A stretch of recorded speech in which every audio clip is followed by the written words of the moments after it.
Bonjour à tous et bienvenue.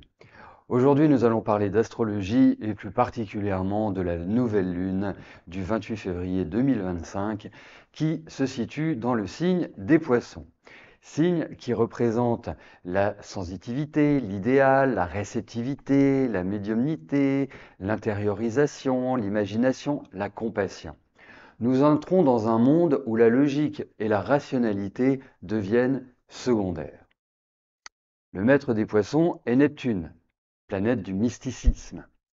Ce signe est également rattaché symboliquement à la 12e maison, maison des épreuves, des inimitiés, de la santé. Alors, cette nouvelle lune correspond à une accélération des planètes. Aucune planète n'est rétrograde. Et avec des planètes situées majoritairement en signe d'eau, nous sommes dans des énergies réceptives, intuitives, créatives et des énergies d'attachement. Chez les poissons, tout est symbole, ce qui, sur un plan plus concret, évoque la capacité à épurer, à rendre plus clair, à trouver sa route personnelle, à imaginer notre vie de rêve sans nous perdre dans les méandres de nos utopies. Créative, oui.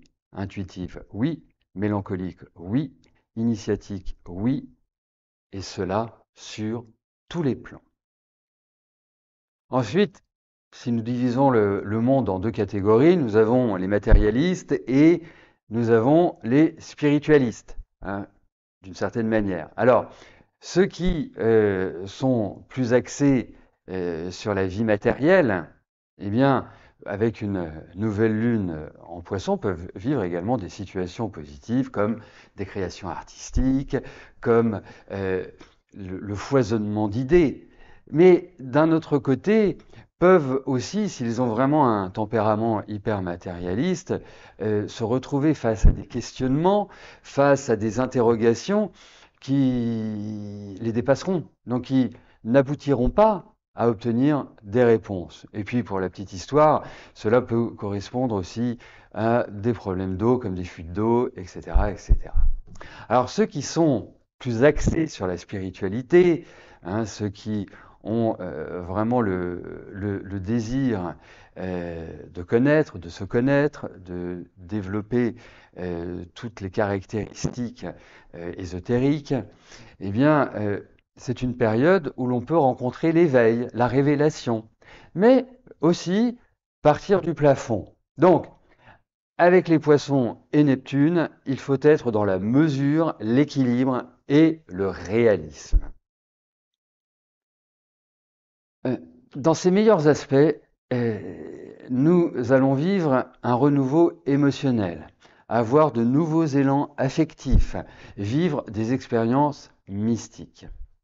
Nous allons peut-être faire des rêves prémonitoires, nous allons peut-être faire face à une sensibilité à fleur de peau, face à des ambiances qui peuvent venir froisser notre émotionnel. La force de l'inconscient sera décuplée. Ensuite, sur cette nouvelle lune, nous avons le carré de Jupiter au Soleil et à la Lune. Et cela peut ouvrir à des conflits, à des blocages juridiques, judiciaires, à des règles qui nous sont imposées par le collectif. Cet aspect nous oblige d'une certaine manière, même si on peut avoir cette volonté de nous rebeller, mais nous oblige quand même à rester dans les clous. L'autre bonne nouvelle, depuis quelques jours, nous avons Mars, hein, qui après une rétrogradation de plus de 2 mois, est redevenu direct. Donc, Mars nous oblige à réfléchir sur plein de plans, par exemple nos modes d'action, par exemple à gérer notre tension intérieure, notre agressivité personnelle. Et donc sur ces 2 derniers mois, cela a dû nous permettre d'y réfléchir.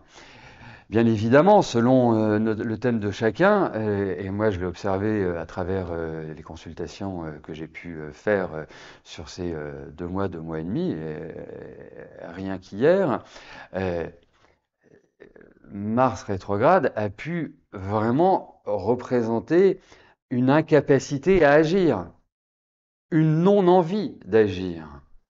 Alors, cela peut être tout à fait probant, hein, c'est pas, je dirais, négatif en soi. L'essentiel, c'est d'avoir mûri pendant cette période-là ce que l'on, comment on souhaitait agir, vers quelle direction nous souhaitions nous diriger, etc., etc., etc. Donc, effectivement, cette reprise de Mars va nous permettre d'agir plus facilement, d'avoir l'énergie aussi d'agir, et puis peut-être d'agir dans des modes bien structurés. Et puisqu'on parle de structure, venons-en à Saturne. Alors Saturne produit plusieurs aspects dans cette nouvelle lune. Déjà, il est sextile à Uranus et trigone à Mars. Mars étant sextile à Uranus. Donc ce sont des aspects qui sont extrêmement favorables, qui apportent de la solidité, qui met en évidence la relation et l'association entre des valeurs modernes et anciennes, ouvrant la porte aux idées novatrices. Alors, passons en revue cette nouvelle lune en fonction des signes, et puis même vous pouvez élargir en allant sur les ascendants. Alors commençons par les poissons, forcément, puisque c'est le signe vedette pour cette nouvelle lune. Alors, pour les poissons, c'est réellement une phase de structuration, d'organisation de vie.